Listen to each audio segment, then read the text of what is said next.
तो पहले चरण के मतदान के पास आपके पास क्या इनपुट है? क्या विश्लेषण है आपका? एक तो नई परख के दर्शक ये जानना चाहेंगे, मेरी भी बहुत दिलचस्पी है इसके अंदर। और दूसरे चरण की रणनीतियाँ किस तरीके से बन रही हैं? जी, सतीश जी।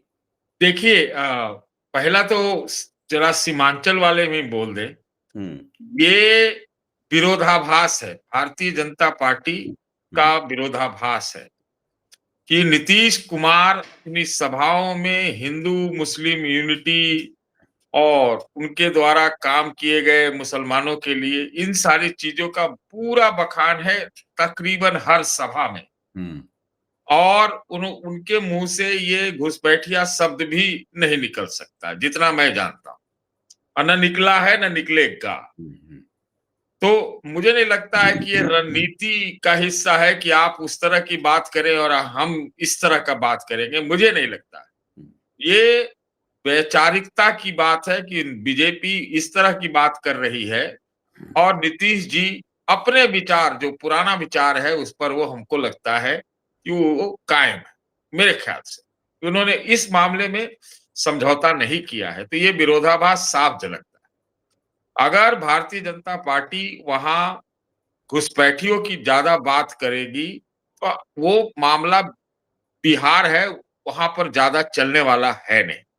और इस मामले में मेरे को बार बार ये लगा पूरे चुनाव प्रचार में कि भाजपा ये हिंदुत्व माइंडसेट से बिहार के चुनाव में प्रचार कर रही है, और लेकिन वो शायद नहीं समझती कि ये यूपी नहीं है, ये बिहार है। और मैं आपको दावे से कह सकता हूं, ये मैं दावे से कह सकता हूं कि लगता है कि बिहार में वही सामाजिक न्याय, जो सोशल जस्टिस और जो पुराने ढर्रे की राजनीति है, वो विजयी होती हुई दिखाई पड़ रही। तो ये एक बात है। जहां तक आपने पहले फेज की बात की, मैं जब कहता हूं सामाजिक न्याय की राजनीति की नीति की जीत, तो मैं ये कहना चाहता हूं कि देखिए, चाहे लालू हो, चाहे तेजस्वी हो, चाहे नीतीश हो, या बहुत सारी अन्य पार्टियां, एक आध जो उसमें एनडीए में और भी हैं, चाहे कुशवाहा हो, चाहे इवन चिराग को छोड़ दीजिए, तो चाहे जो भी हो पार्टियां, चाहे इस बार कांग्रेस पार्टी भी हो, ये सारे के सारे सामाजिक न्याय वाली पार्टियां हैं। तो मुझे आरजेडी आरजेडी तो खैर पुरोधा ही इस मामले, लालू, तो ये पार्टियां हमें जीतती हुई नजर आ रही। कहने का मतलब ये कि इस गठबंधन जो अभी मौजूदा है उसमें कुछ फेर बदल हो जाए चुनाव के बाद, तो मुझे आश्चर्य नहीं होगा, हमको लगता है आपको भी नहीं होगा।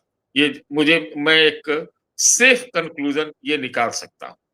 तो जहां तक बात आपने पूछा है पहले राउंड का, तो पहले राउंड में तरह तरह की बातें आ रही हैं, और तरह तरह की बातों से एक चीज जरूर मुझे साफ दिखाई पड़ रहा है, और जो जानकारियां भी मिली हैं, कि कई जगह तो जनता दल यू और आरजेडी के कार्यकर्ताओं ने अपने आपस में कोऑर्डिनेट करके वोट किया है। ये हमें जानकारी मिली है, कई जगह से मिली है। दूसरा ये है कि 9 जिलों में जो परसेंटेज ऑफ वोट, इस बात का संकेत हमें दिखाई करना हमको पड़ता है कि कोई वहां पर एक तरफा नहीं है, बिल्कुल कांटे का संघर्ष है। कांटे का संघर्ष है। मैं नाम बता देता हूं। बेगूसराय, आपका लखीसराय, उधर गोपालगंज और सिवान का कोई जगह की पास का जगह है, मुजफ्फरपुर और मधेपुरा और वो सहरसा का इलाका। अगर यहाँ पर परसेंटेज ऑफ वोट इतना ज्यादा जा रहा है, तो इस बात का संकेत कुछ पर्दे के भीतर समन्वय, और दूसरा कि दोनों तरफ से एकदम कांटे का जो है संघर्ष दिखाई पड़ता है मुझे निश्चित रूप से। एक दूसरी बात मैं करना चाहता हूं, पटना की का जो हमें रिपोर्ट मिला, वो पटना का रिपोर्ट ये है कि भारतीय जनता पार्टी अमूमन जो शहरी क्षेत्र हैं उसमें अच्छा करती आई है। उम्मीद भी है कि गांवों के मुकाबले शहरों में ज्यादा अभी भी अच्छा करेगी। लेकिन जो हमें रिपोर्ट पटना से मिली, बेगूसराय से मिली, वो इस बात की ओर इशारा करती है कि यहाँ पर भारतीय जनता पार्टी को जीत हासिल करने के लिए बहुत मुश्किल आ रही है। ये मैं आपसे कह सकता हूँ। पटना का 1 सीट कांग्रेस जीत सकती है, ये मैं कह रहा हूँ आपसे। और 2 सीटों पर संघर्ष है। 2 सीटों पर संघर्ष है और उस संघर्ष में कौन जीतेगा? जीत जाएगी हो सकता है बीजेपी, लेकिन संघर्ष निश्चित रूप से पटना शहर के 2 सीटों पर है। इसी तरह से अगर आप पटना के अगल-बगल लें, तो एक दानापुर सीट है। दानापुर सीट पे भी संघर्ष बताया जा रहा है, जहाँ पर रामकृपाल यादव पूर्व केंद्रीय मंत्री लड़ रहे हैं और जेडीयू जो फुलवारीशरीफ में लड़ रही है, श्याम रजक, उनके सीट पे भी संघर्ष बताया जा रहा है। तो संघर्ष का तो पूरा संकेत निश्चित रूप से मिल रहा है और अगर हम ये मान के चले सीधा-सीधा कि खाली 10,000 रुपया काम आया है, तो शायद हम एक गलती कर रहे हैं। ये एक दूसरी बात है। तीसरी बात जो मैं कहना चाहता हूँ कि प्रशांत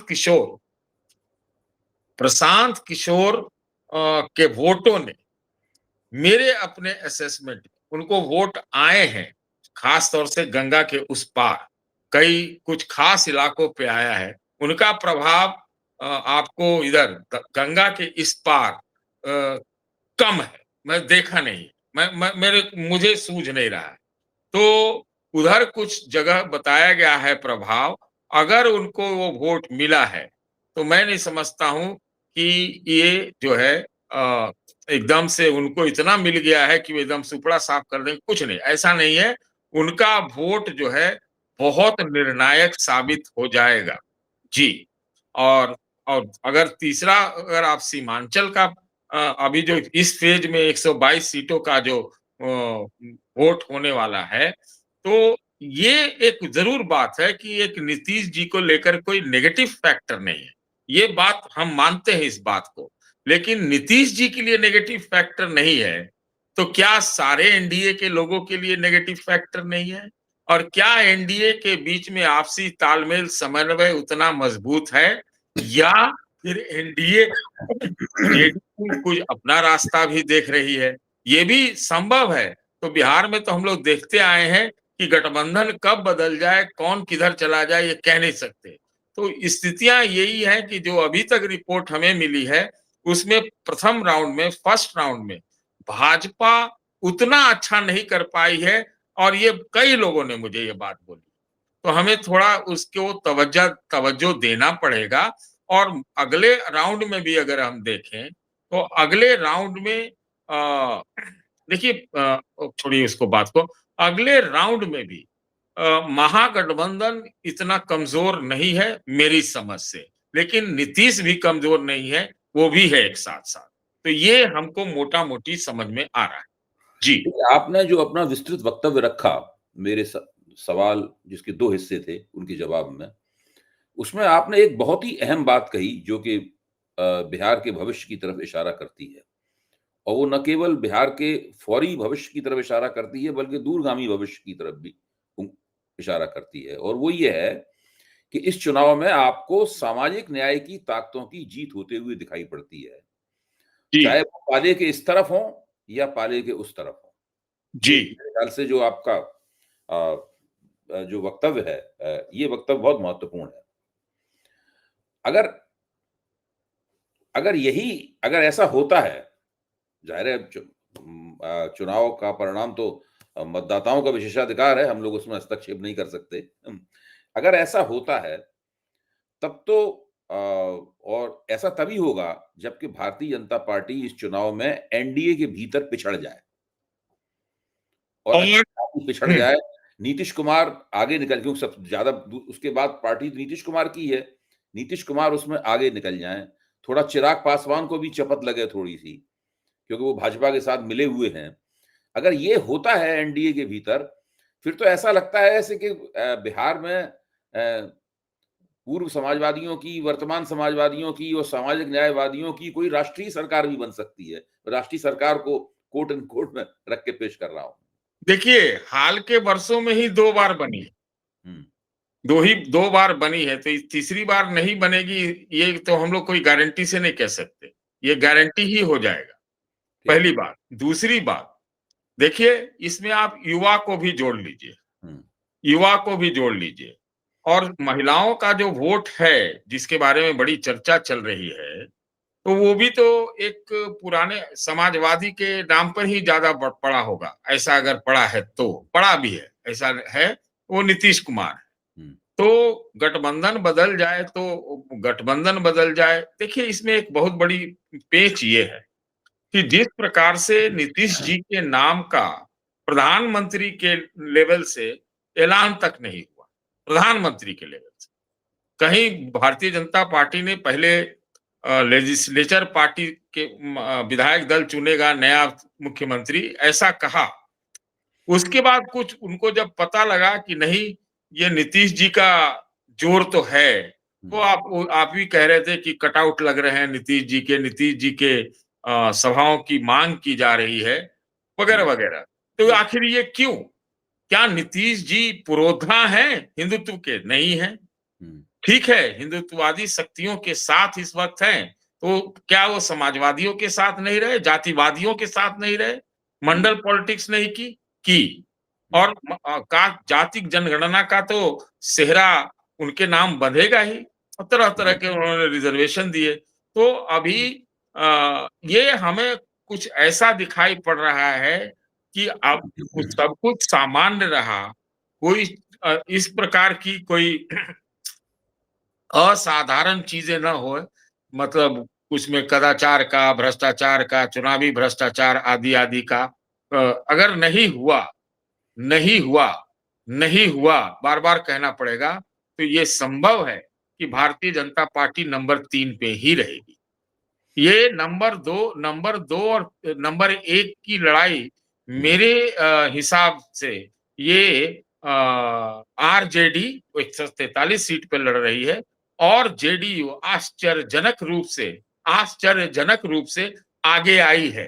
तो इसके बीच है, ये बात लगभग लगभग साफ है। कल चर्चा जो जितने भी लोगों से हुई, वो लोग यही कह रहे हैं कि लोग पता लगा रहे हैं कि जेडीयू सीट हार कौन सा रही है पहले बार के पहले राउंड के चुनाव में। तो ये चुनाव नीतीश के इन अराउंड हो गया। 3 ही फैक्टर है, एन फैक्टर माने नीतीश फैक्टर, और महिला फैक्टर, और युवा फैक्टर, यही 3 फैक्टर है। और युवा की जब बात आती है, मैं मानता हूं कि युवाओं का कुछ वोट प्रशांत किशोर को भी मिला होगा, ये इसमें एक सेफ कंक्लूजन ये है। लेकिन अधिकांश युवा जो है अभी के माहौल में, अगर प्रशांत का दावा होता बड़ा, तो हो सकता है उधर शिफ्ट करते, ये संभव है। लेकिन कुछ सीमित क्षेत्रों में है, तो ज्यादा से ज्यादा उनका अधिकांश क्षेत्रों में वोट कटवा की स्थिति रहेगी। और युवा जो है हो सकता है कि वो तेजस्वी की तरफ जाएं, नंबर 1 गए होंगे। नंबर 3 ये है कि जो महिलाओं का वोट है, ये मैं मानता हूं कि इसमें जो है शायद महागठबंधन को चपत लगेगी, वो नीतीश को फायदा होगा, भाजपा को कितना होगा ये देखने लायक चीज होगी। देखिए, आपने बार-बार कहा कि जो चुनावी भ्रष्टाचार वगैरह के बारे में, और आपने ज़ोर दे के कहा कि मुझे बार-बार कहना पड़ रहा है कि अगर ये नहीं होगा, अगर ये नहीं होगा। लेकिन ये तो एक बड़ा फैक्टर है। इस चुनाव का एक बड़ा फैक्टर है, जो पहले पहले चरण में जो खबरें मिली हैं जी, वो इस बात की प्रमाण है पहले चरण में, क्योंकि एक ऐसा वीडियो भी हमने देखा है जिसमें करनाल से एक ट्रेन चल रही है, भरी हुई, जिसको भाजपा के जिला अध्यक्ष रवाना कर रहे हैं, और सब भेजे जा रहे हैं वोट डालने के लिए। वो कह रहे हैं हमने खुद इंतज़ाम किया है इस पूरी ट्रेन का। उसके बाद में दिल्ली से आके तमाम और दूर-दूर से आके भाजपा के दूसरे लोग बिहार में वोट दे रहे हैं, और खुद ही गर्व के साथ कह रहे हैं कि हम ये वोट दे रहे हैं, जबकि उनका एपिक नंबर दिल्ली में है, वो सब चेक कर लिया गया है, जाँच लिया गया है, चुनाव आयोग उसके ऊपर कुछ नहीं कर रहा है। तो वोट प्रतिशत बढ़ रहा है, जो बीएलओ द्वारा डिजिटल पर्ची लेके बीएलओ द्वारा भेजी गई डिजिटल पर्ची लेके मतदाता जाता है बूथ पर, वो सुबह से शाम तक इंतज़ार करता रहता है, उसको वोट डालने का मौका नहीं मिलता, लेकिन वोट प्रतिशत बढ़ रहा है। तो आखिरकार बढ़ रहा है तो कौन वोट दे रहा है? कहीं न कहीं से तो वोट देने वाले आ रहे हैं, तो वो एक फैक्टर है। सवाल ये उस फैक्टर को हम चुनाव परिणाम को प्रभावित करने के लिए कितना प्रतिशत देंगे? देखिए ये प्रयास हर चुनाव में होते हैं और आजकल चुनाव आयोग संशय में चुनाव आयोग आरोपों के घेरे में है और बहुत तरह के आरोप लग रहे हैं। विपक्ष तो बहुत आरोप लगाता है और ये कुछ न कुछ लेवल पर हो भी रहा होगा, हुआ भी है जो प्रमाण सामने दावे लाए गए हैं। ये हो रहा होगा, लेकिन मुझे नहीं लगता कि इससे कोई वो चुनाव प्रभावित करने की स्थिति में है, इस लेवल पर वोटिंग में।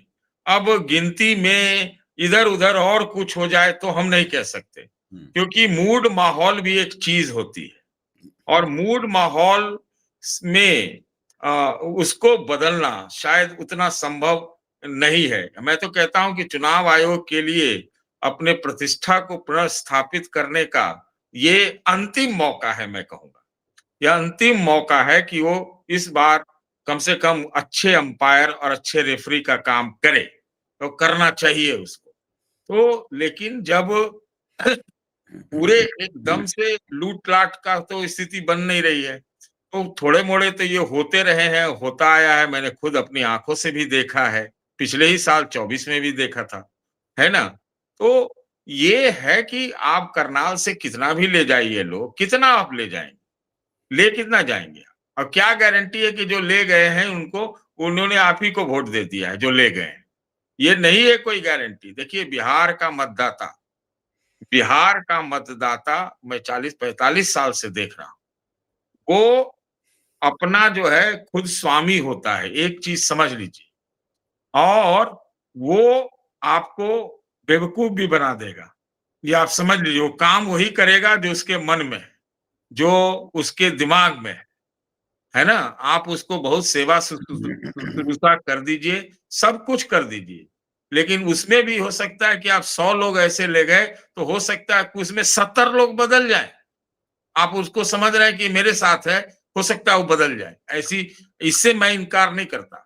मैंने देखा है, मैंने कई चुनाव को बहुत क्लोज़ली देखा है। 2-3 चुनाव में तो मैंने बहुत क्लोज़ली काम भी किया है कि नहीं? तो मुझे मालूम है कि कैसे ये काम होता है। बात ये है कि क्या उनके मस्तिष्क में चल रहा है, ये बहुत महत्वपूर्ण है। मस्तिष्क को आप मटेरियल से बिहार के केस में बहुत जीत नहीं सकते, बहुत मुश्किल काम है। वहाँ के महिलाओं को जो 10,000 रुपए दिए गए उसका असर निश्चित रूप से होगा, ये मैं मानता हूँ। लेकिन जो बाहर-वाहर निकल गया है उसके ऊपर उसके दिमाग में कई तरह के और फैक्टर चले होते हैं। अगर ऐसा होता और जो भारतीय जनता पार्टी इतना जबरदस्त ढंग से 2020 में तो बहुत आगे थी, और ज़्यादा आगे थी अभी से, तो उस समय क्या हो गया था? क्या हुआ अचानक लगा कि विपक्ष की सरकार बन गई, तेजस्वी की सरकार बन गई। तो कह नहीं सकते। इतना आसान मेरे ख्याल से नहीं है, बहुत ये सरचार्ज्ड एटमॉस्फेयर है इस बार का और बहुत मतदाता भी बहुत ज़्यादा बोल नहीं रहा है। आप समझिए उसके दिमाग में कुछ न कुछ ज़रूर है, एक बात। दूसरी बात एक मैं भी कहना चाहूँगा कि वोटिंग परसेंटेज की बात की जा रही है। उसके 4 कारण जो मुझे प्रथम दृष्टया लगता है, वो ये 4 हैं। पिछली बार कोरोना थी, कोरोना के जस्ट बाद चुनाव हुआ था, ज़रूर निश्चित रूप से प्रभाव पड़ा होगा उसका टर्नआउट। एक, दूसरा इस बार एक लोगों के सामने चुनौती थी, एक मानसिक टाइप एक चैलेंज था कि मेरा वोट है कि नहीं है, बचा है कि नहीं, हम दे पाएँगे कि नहीं दे पाएँगे। तो वो भी एक कारण रहा है। तीसरा ये है कि ये एक तरफ़ा इस ढंग का तो वोट पड़ता नहीं है। भाई कहीं भी नहीं पड़ता, एक तरफ़ा इतना नहीं वोट पड़ सकता है। वो भी 20 साल की सत्ता को बचाने के लिए। नहीं पड़ सकता वोट। एक तरफ़ा इतना नहीं पड़ सकता। यानी कि जो पड़ा है, वो कंटेस्ट की ओर इशारा करती है। तो सब मोबिलाइज़ किए होंगे ना, एक तीसरा प्लेयर भी आ गया है। उसने भी एक नैरेटिव बनाया है और उसकी भी थोड़ी गूँज है, तो ये उसने भी मोबिलाइज़ किया होगा, उसके भी लोग थोड़ा उत्साहित होंगे। ये तीसरा कारण ये भी है और जो एक चौथा कारण आप इसको भी जोड़ लीजिए कि चलिए महिलाओं को 10,000 रुपए मिले, तो युवा भी नौकरी वोकरी रोजगार आदि के लिए थोड़ा तो उसके मन में भी आंदोलन तो निश्चित रूप से होगा। ये 4 कारणों से वोट बढ़ा है। मेरा ऐसा मानना है।